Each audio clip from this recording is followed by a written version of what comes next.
Ariel Noah ditantang Raffi Ahmad tanding tinju di atas ring. Raffi Ahmad akan tanding tinju dengan penyanyi Ariel Noah pada Desember tahun 2023.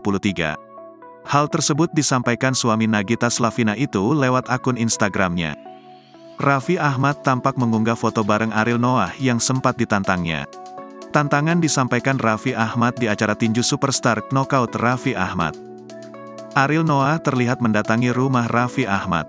Raffi menyebut bahwa Ariel Noah telah menerima tantangannya. Tantangan diterima, jadi, tulis Raffi Ahmad.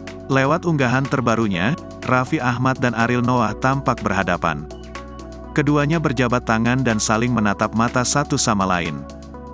Di antara keduanya, tampak Desta yang merangkul pundak Ariel Noah dan Raffi Ahmad. Desta tampak tersenyum mendapati dua temannya itu akan berduel. Belum diketahui pasti apakah Ariel Noah benar-benar menerima tantangan tinju Raffi Ahmad. Namun Raffi sudah menyebut bahwa duel antara dirinya dengan Ariel Noah akan diadakan akhir tahun 2023.